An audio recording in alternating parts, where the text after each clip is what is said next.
The bell over the old cathedral struck once, and 1,000 people stopped breathing at the same time. I felt it more than I heard it.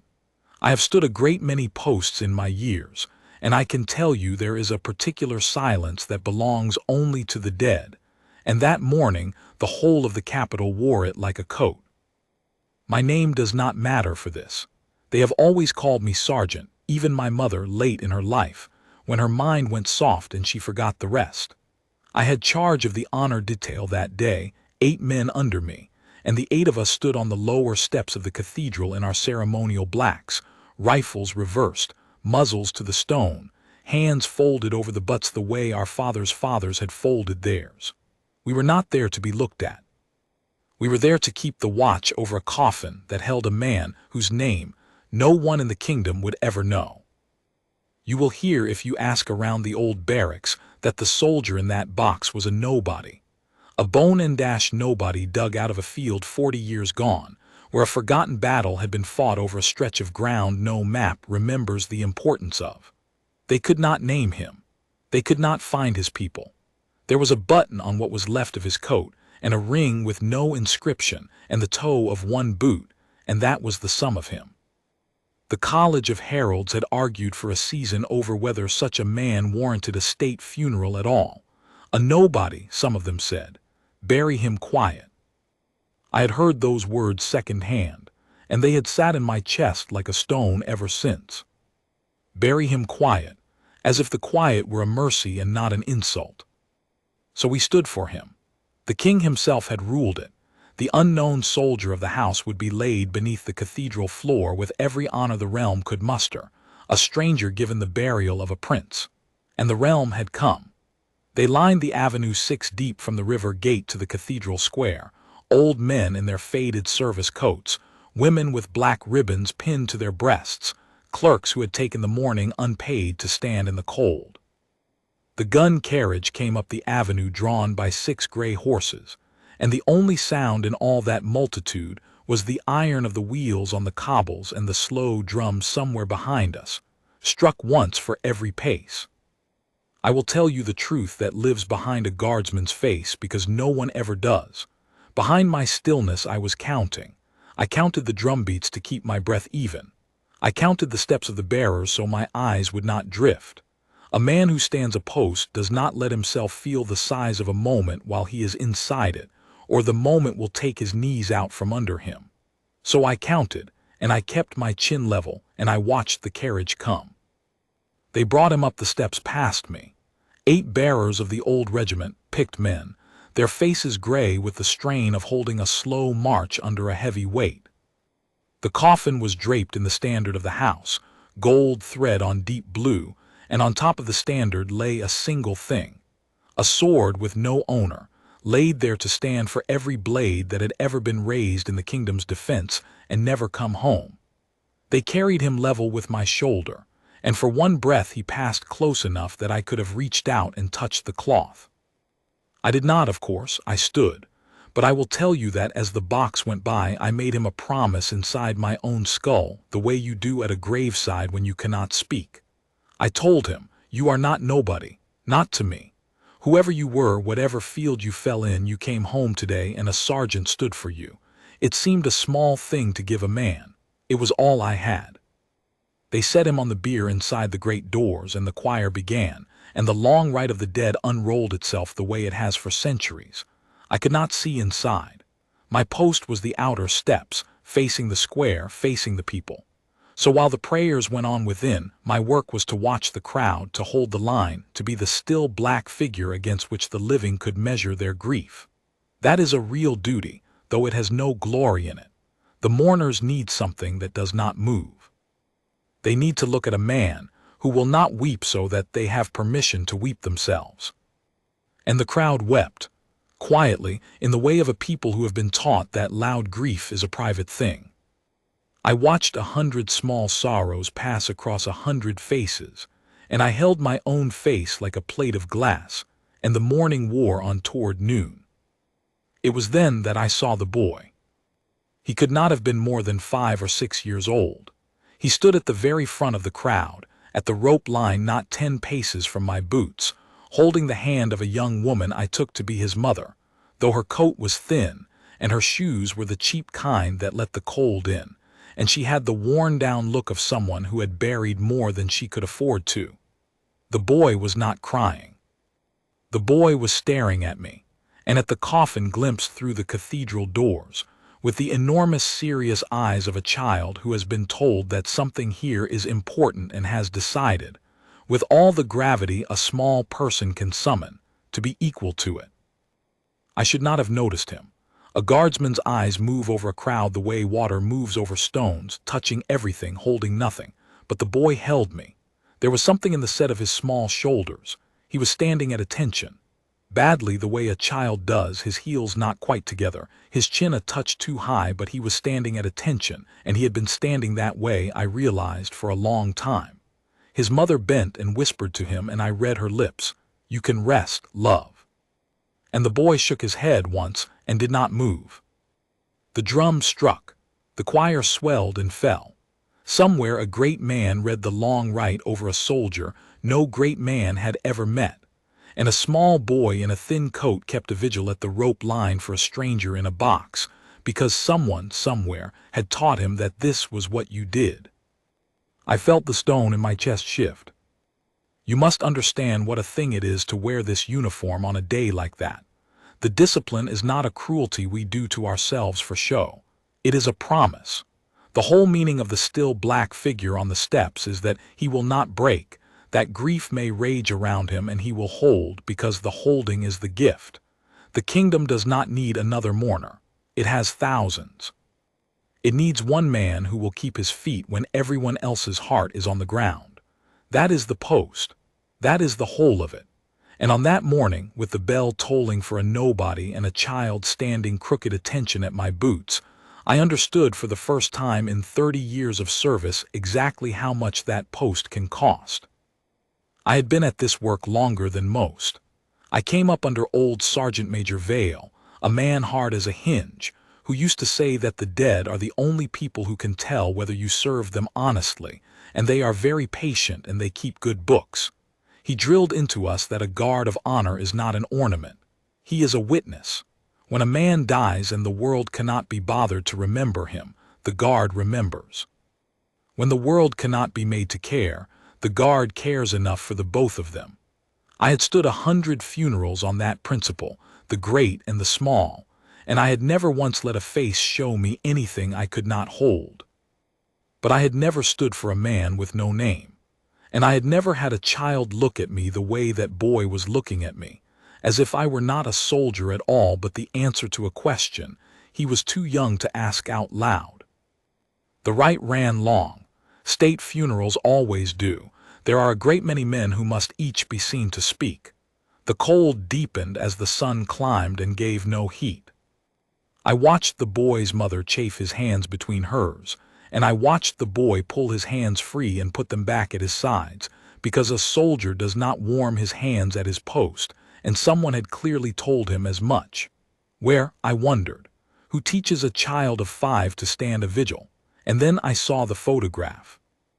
The mother held it, a small framed thing, the kind that sits on a mantel, turned toward the cathedral as though she wanted the man in it to see. I could not make out the face from where I stood, only the shape of it, a young man in a service coat, the sort of portrait they take of a soldier before he ships out, when he is still all hope and pressed wool. And I understood then, the way you understand a thing in your gut before your head has the words for it, that this woman had not come to mourn the unknown soldier at all. She had come to mourn her own. She had a man of her own in a box somewhere, or in no box at all, in a field with no marker, and she had brought her boy to the one funeral in the kingdom that would let them stand for him. The unknown soldier was every soldier. That was the point of him. And these two had come to borrow him, because their own grief had nowhere else to go. The stone in my chest was not a stone anymore. It was a coal. I have asked myself in the years since what it was about that morning. I had seen widows before. I had seen orphans before. The kingdom makes too many of them. But there is a particular cruelty in a child who has been taught to stand at attention for a father he will not remember, and I think that is what undid the thing in me. The boy was not grieving a man. He was grieving the shape of a man, the place where a father should have been. And he had decided with the whole of his small, fierce heart to honor that shape correctly, to get it right, to do the soldier's thing for the soldier who would never come back to teach him how. He kept slipping. That is what I remember most. His attention kept slipping, the way a child's does, his weight drifting onto one foot, his chin dropping toward the warmth of his collar. And each time it slipped he caught it, hauled himself back upright, squared those small shoulders, lifted that chin. Once he yawned, an enormous helpless yawn that took his whole small face, and he was so ashamed of it that he went red to the ears and stood the straighter for it, the way a young recruit does when a sergeant catches him drifting on the wall at 3 in the morning. Once the cold got into his hands so badly that he tucked them under his arms for warmth, and then remembered himself and snapped them back to his sides, and stood there shivering with his fists clenched against his thin trousers, having decided that the soldier in the box deserved his discomfort more than he deserved to be warm. No one was making him. His mother had told him twice that he could rest. He would not rest. He had set himself a post and he meant to keep it, and he was failing and trying again, and failing and trying again, in front of the entire kingdom, and not one soul in that vast crowd was watching him but me. I watched him for the better part of an hour. The eulogies droned on behind the great doors, and somewhere in that hour I stopped being a sergeant counting drumbeats and became only a man, an old soldier, watching a boy too young to know what he was doing keep faith with the dead better than the heralds who had argued over whether the dead deserved it. When the rite inside finally ended, the bearers brought the coffin out again, down the steps, to carry it the last short distance to the vault beneath the cathedral floor where the unknown soldier would lie under a slab of plain stone for as long as the kingdom stood. The whole detail came to present arms. I gave the commands low, the way you do, and the 8 of us moved as one, the rifles coming up off the stone, the slap of gloved hands on wood the only sound in all the square. The crowd, which had been so still, drew in a breath together as the box appeared. And the boy let go of his mother's hand. I saw it from the corner of my eye, the small figure breaking from the rope line, and my whole body tightened the way it does when a crowd is about to do something it should not. A child loose near a moving formation is a danger to himself. I had a half-second to decide whether to break my own post and stop him, and in that half-second the boy stopped on his own, 4 paces out from the rope, directly in the path the bearers would take, and he turned to face the coffin, and he raised his small hand to his brow. He saluted.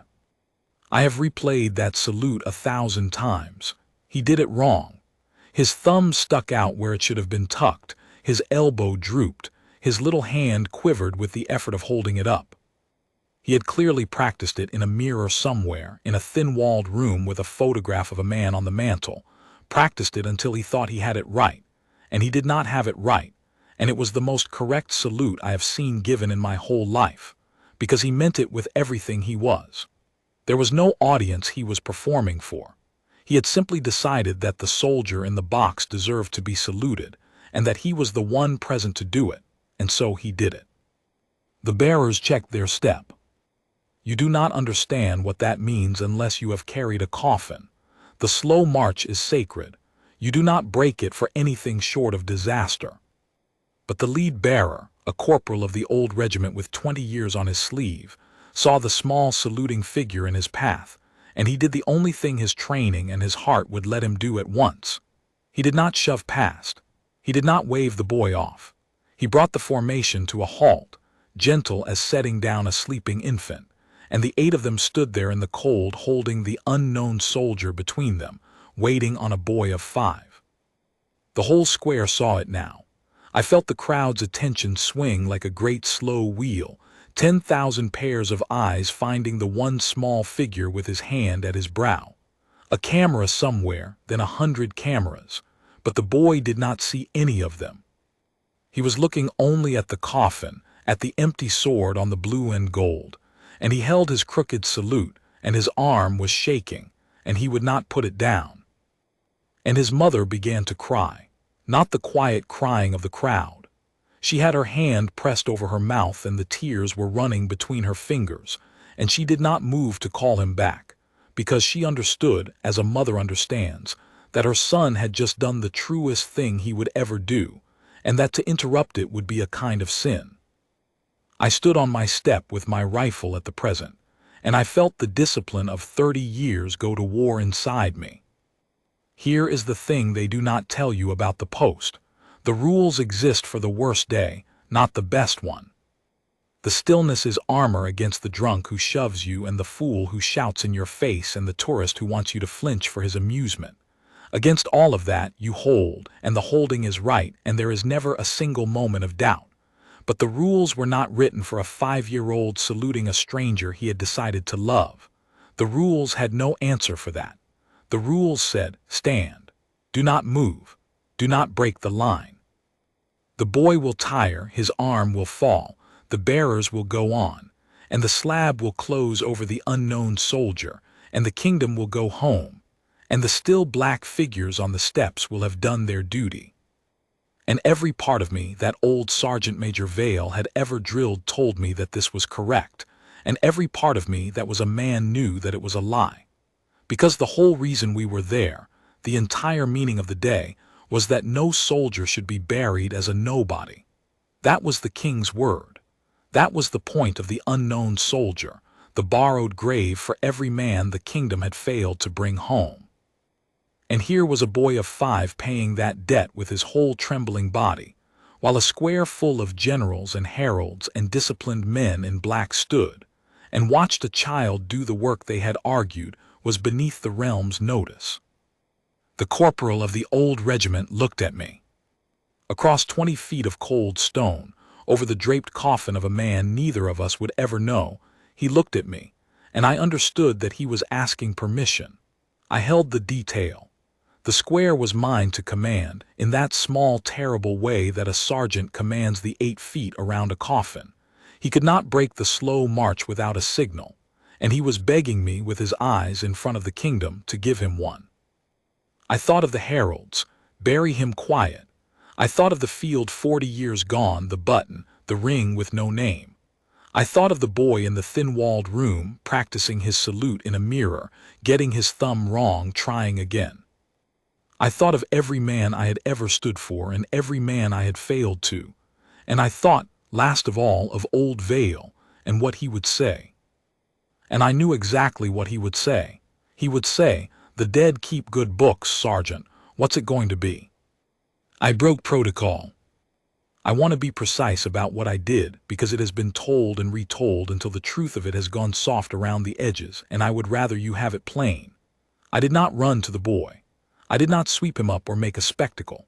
I took one step down off my post, which is a thing a guard of honor must never do, and I brought my rifle from the present to the slope, and then I turned to face the same coffin the boy was facing, and I came to attention beside him.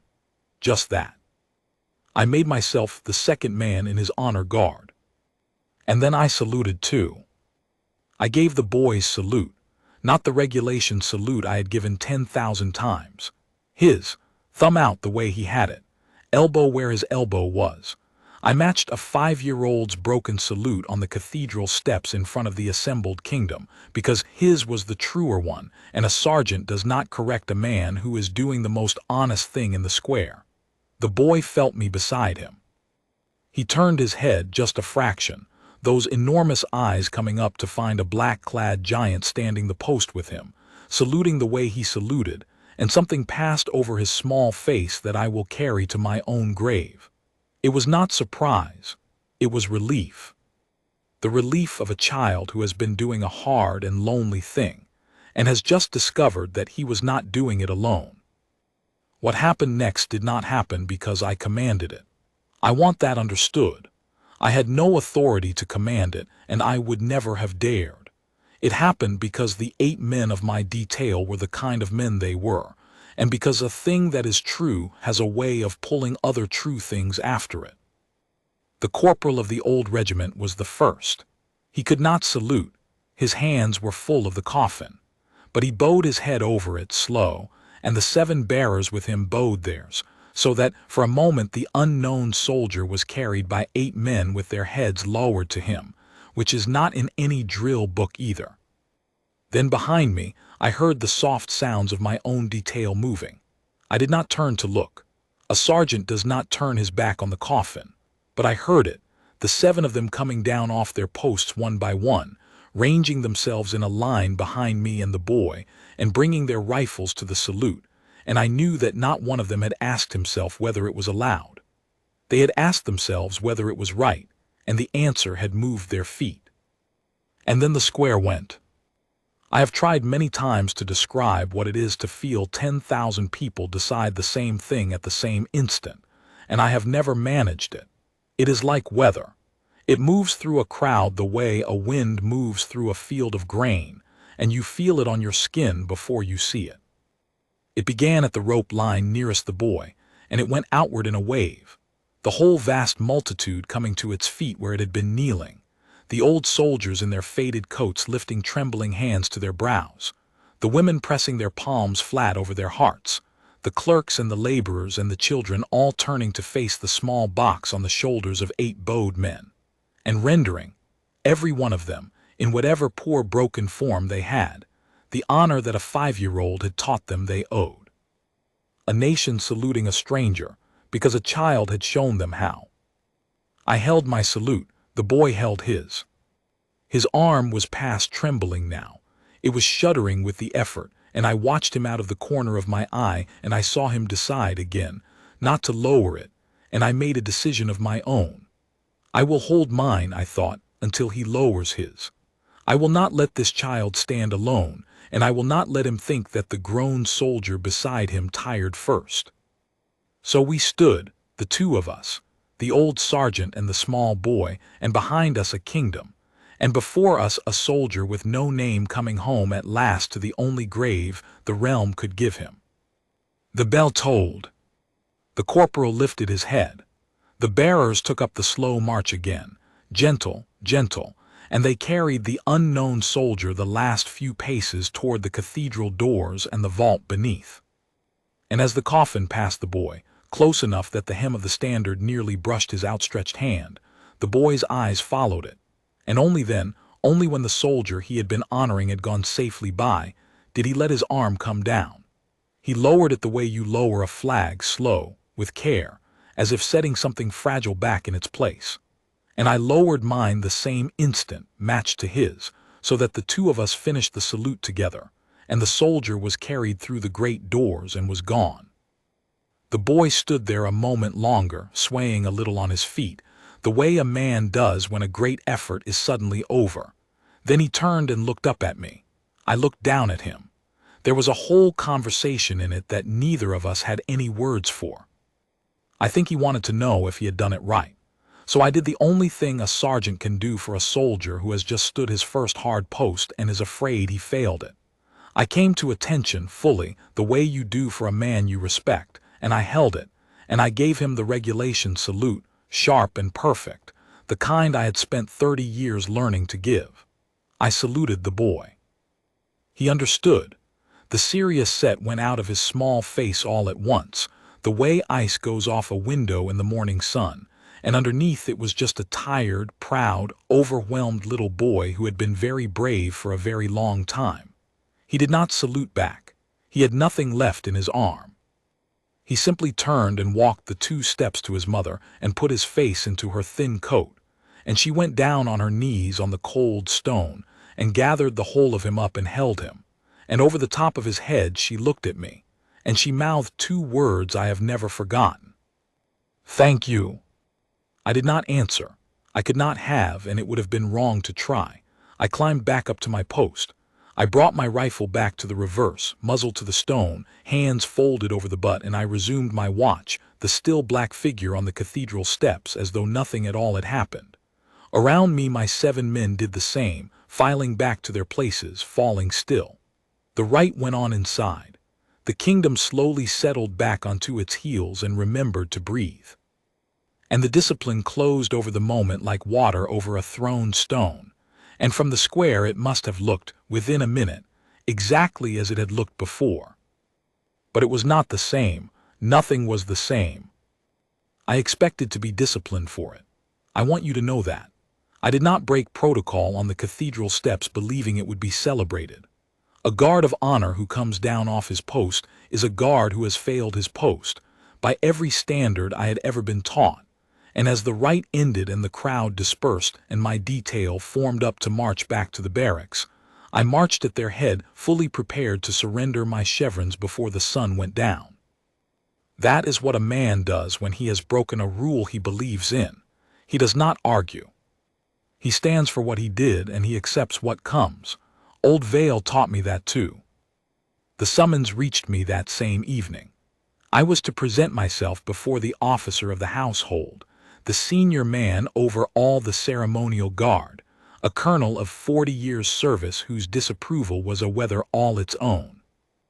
I put on my dress blacks and I polished my boots and I walked to his office through corridors I had walked 1,000 times, and I prepared, as I went, the only defense I had, which was no defense at all, only the truth, that a soldier with no name had come home, and a child had honored him better than the realm had, and I had not been able to let the child stand alone.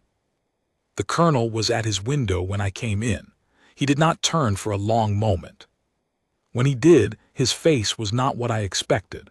I had braced for cold fury.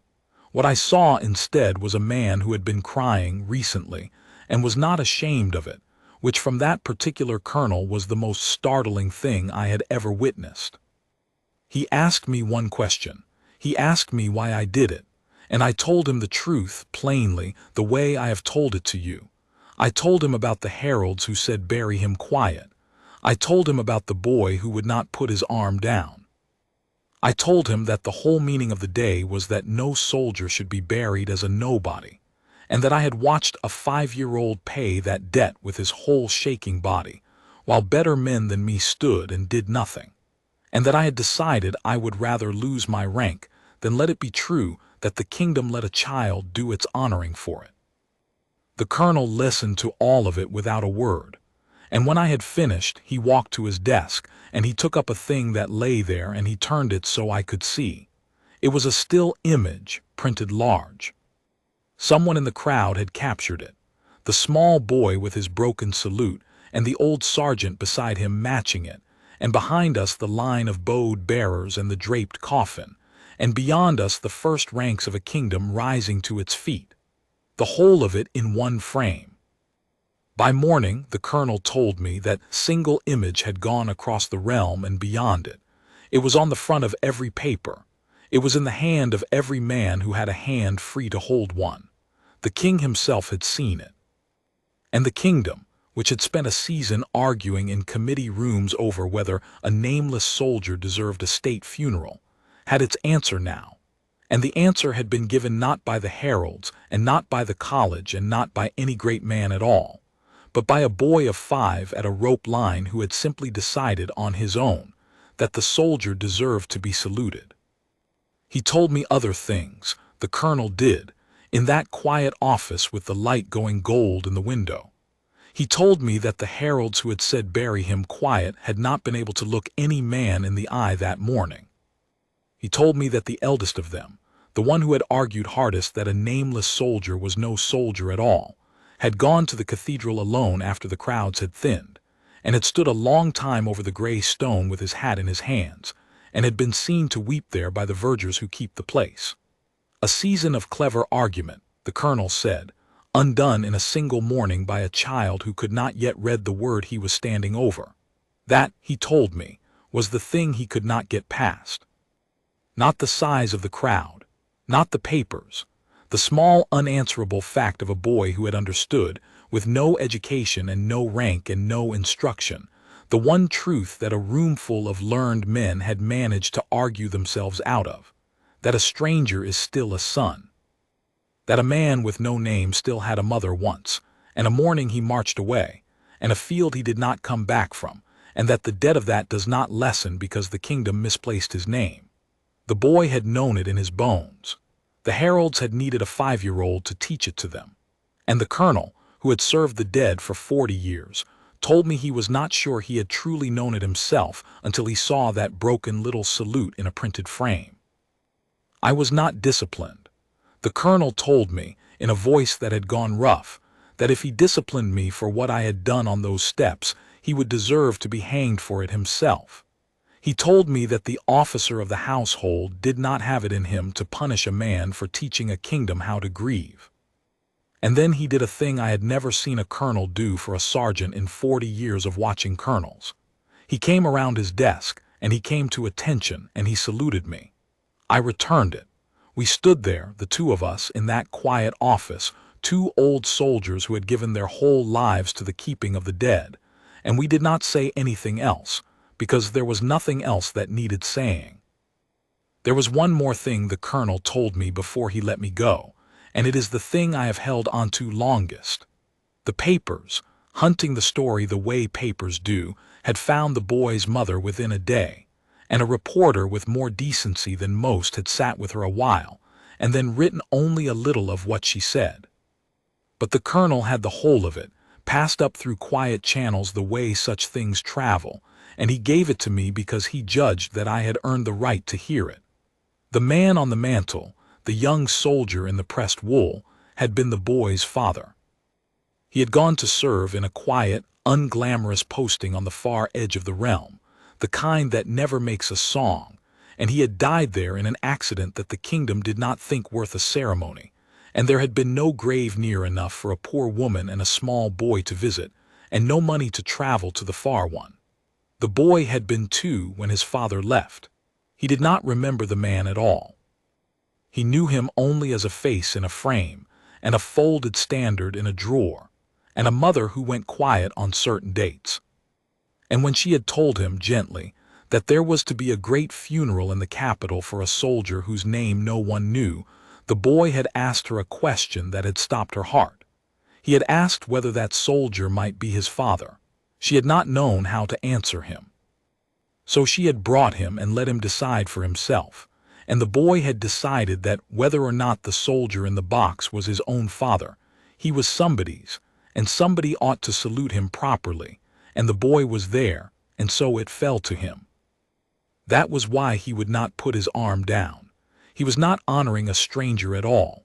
In his small, certain heart, he was honoring his father, in the only grave the world had given him the chance to stand over. And the kingdom, which thought it was watching a child salute the unknown soldier, was really watching a boy bury his own father at last, 4 years too late, with the whole realm rising to help him do it. They put a slab of plain gray stone over the unknown soldier in the floor of the cathedral where he lies to this day. There is no name on it. There was never going to be a name on it. That was the whole point of him. But they added a line later at the king's own instruction, cut into the stone beneath the place where the empty sword had lain. It does not name the soldier. It names what was done for him. It reads, "He was a stranger and a child called him home." And the people come still, all these years on. They come and they stand over the gray stone, the old ones and the young ones, and many of them, when they think no one is watching, lift a hand to their brow. A whole nation that learned to salute the forgotten from a boy who got his thumb wrong. I never learned the boy's name. I have thought about that more than almost anything else. I could have asked. The papers found his mother soon enough, and I could have sent word, could have made myself part of the story they were telling. Men I had served with for years urged me to. There would be honors in it, they said, an audience, perhaps a commendation read aloud with my name on it, the kind of thing a soldier is supposed to want at the end of a long career. I told them no, and I could not fully explain to them why, and I am not certain I can fully explain it to you now, except to say that some moments are sturdier when no one tries to carry them home and put them on a shelf. I did not. It seemed to me that the moment belonged to him and to the soldier in the box, and that a sergeant who shoulders his way into a thing like that to be thanked for it has not understood the thing at all. I knew what mattered. The boy had a man of his own out there somewhere, in a field with no marker, the way the unknown soldier had been in a field with no marker. And on a cold morning on the cathedral steps, the boy had found a grave he was allowed to stand over, and a stranger to mourn who could stand for the man he was not allowed to remember. That was what I had stepped down off my post to honor, not the crowd, not the cameras, a boy keeping faith with the shape of a father and getting it right by getting it wrong with his whole brave heart. I stood many more posts after that one. I am an old man now, and my standing days are behind me. I keep my watch these days from a chair by a window, which old Vale would have found very funny. But of all the posts I ever stood, the great state occasions and the quiet midnight vigils and the long ceremonial years, there is only one I think about when I cannot sleep, and it is the one where I came down off the step. By every rule I was raised on, that was the post I failed. And I have made my peace, in the long quiet of an old man's nights, with the truth that it was the only post I ever truly kept. Because I have had a long time to think about what the post is for. The discipline, the stillness, the iron face, the years of holding when everything in you wants to break. We tell the young men it is so they will not flinch at the drunk and the fool, and that is true, but it is the smallest part of the truth. The post is not about never moving. The post is about knowing, in your bones, the one thing worth moving for, and being so still for everything else that when the one thing comes, you are the man who is ready to meet it. I stood still for 30 years so that I would be standing, exactly there, exactly then. On the morning a soldier with no name came home, and a child raised a shaking hand to honor him. That is what the stillness was always for. To be the man on the step when the moment came that the rules had no answer for, and to know, in the half-second I was given, which rule outranked all the others. The dead keep good books. Old Vale was right about that, the way he was right about most things. And I believe, the way I believe few things at my age, that somewhere in whatever ledger holds such accounts there is an entry for a soldier who fell 40 years before his funeral in a field that forgot him, and that the entry does not read that he was buried a nobody. It reads that he was buried a king.